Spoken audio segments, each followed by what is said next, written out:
Baseball has a bounce-back weekend, women's basketball season comes to an end, a Texas freshman goes to the NBA draft, and how busted is your bracket? We'll find out all that and more here tonight. This is College Press Box.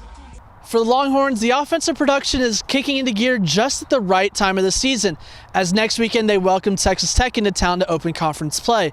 But before that, they welcome the Texas A&M Aggies in on Tuesday. A coaching legend, an award-winning singer, and an award-winning actor traveled back to their hometown of Austin for a good cause. RBI Austin currently operates out of Parks and Fields here in East Austin, like Madison Field, but with recent donations, RBI Austin is planning on building their own facilities. Concussions are primarily associated with football, but they are a serious issue in hockey as well. Reporter Mark Skoll Jr. explores the effect of the head injury on the ice. Even though the two teams are no longer in the same conference, for the Longhorns, the rivalry means just as much as it did in the past. If you think about it, fashion and football require some of the same skills. Jordan Strickland speaks to one UT football player who applies his passion for precision to his career in couture. After what was a stagnant first half for the Longhorns offense, they were able to come out quickly in the second half thanks to a big touchdown from freshman Devin Duvernay.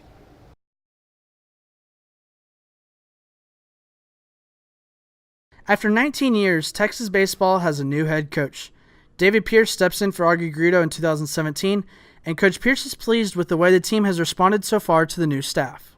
When you come into this type of transition, there's a lot of newness for the players. They've been great and receptive. We had a good idea of what what type of players we were getting.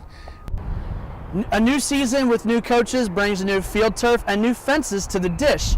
But junior pitcher Morgan Cooper believes that these new field dimensions won't affect his approach on the mound. You still got to hit it. It'll probably make a difference. Some balls in the past that have hit the wall are going to go out. But mentality as a pitcher is they still got to hit it.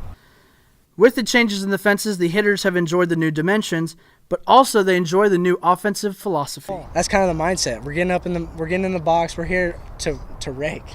We're not afraid of anybody, and there's no more play for one run. We're playing to score every single inning, and that's kind of our mindset now. The Longhorns will begin the season this weekend at home against the Rice Owls in a 4-game series starting on Friday night. We're going to see if balls will fly out. We moved the fences in, but the baseball gods here don't let balls fly out very much, so we'll see what happens. For College Press Box, I'm Tyler King. RBI Austin mentors boys and girls from ages 4 to 18 all throughout the year with clinics and summer leagues. Development of the kids on and off the field is critical to their success, but for parent and volunteer coach Cecil Lockwood, he also enjoys seeing RBI Austin pull kids from all over the city. It's diverse, which means you have kids all over Austin, maybe centrally, maybe south, maybe north, but they all come and gather here in East Austin, and it's just a great opportunity for different cultures and different groups to get together to play baseball. And it's reviving not just the city, but the kids as well. RBI Austin currently operates out of Parks and Fields here in East Austin, like Madison Field, but with recent donations, RBI Austin is planning on building their own facilities. A place where 365 days a year, you can have baseball and softball development, you can have mentoring, you can have job training, you can have college prep, but a hub where a lot of these things that are happening all across the community can really be centralized and provide opportunities any given day of the year. The donations are not just for facilities, but also for equipment for those who don't have their own. When kids come out here, they may come with nothing. They may come with no helmets, they may come with no bats, but when the program starts and when that summer program begins, they have everything that they need. Registration for their summer leagues is now open for ages 4 to 18, with seasons beginning at the end of the school year. Tyler King, Texas Newswatch.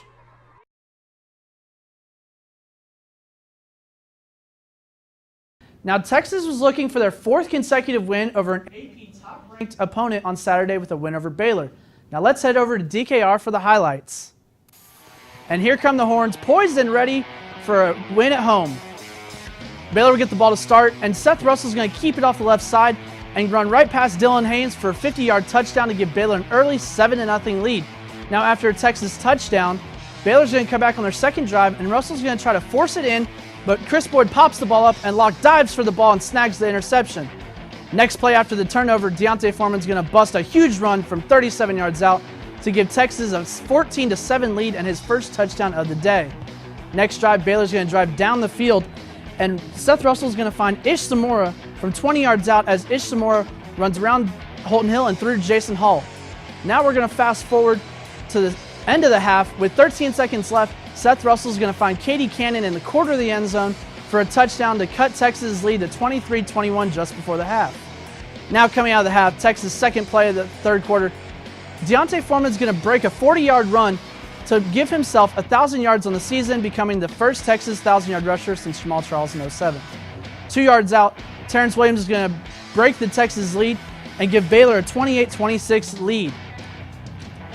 Now, going to the fourth quarter with 3 minutes left, Shane Buechele is going to find Lorenzo Joe over the middle. Lorenzo Joe is going to take the ball down to the Baylor 13-yard line and give Texas great position to score to cut the Baylor lead. 2 plays later, Shane Buechele is going to play action Deontay Foreman, find Andrew Beck out in the left flat, and he's going to take it in from 9 yards out to cut the lead to 2 points after Texas fails the 2-point conversion. Later in the fourth quarter, Buechele is going to find Foreman down the left sideline for a great play to put Texas in position to have a chance to kick a game-winning field goal. Now, senior Trent Dominguez is going to have a chance, 39-yard field goal, and it's going to go straight through the uprights. It's good. Texas wins the game 35-34 after they hold Baylor on the last possession of the game. The UT men's tennis team hosted UT Arlington this past weekend at the Caswell Tennis Center. The Longhorns swept the Mavericks 7-0. The doubles team, consisting of Leonardo Tellez and George Goldoff, won their match 6-1. Texas will begin conference play on Friday at Oklahoma. Texas baseball took on UT Arlington for the first time this season. Bottom of the third, Ryan Reynolds is up. He crushes that ball to left field. That's going to go up against the wall in left center. Cody Clemens is going to come around from first base. He's going to score. Reynolds rolls into second. That's his 11th double on the season. Reynolds' 20th RBI, Horns up 3-1. Bottom of the fifth, Travis Jones hits a deep fly ball. That's high, that's far, that's gone. Home run. That's Jones' 3rd home run of the season. Texas up 4-1. That'd be the final score. Bo Ridgeway would come in to close it out for his 11th save of the year, and the Horns are now 31-16.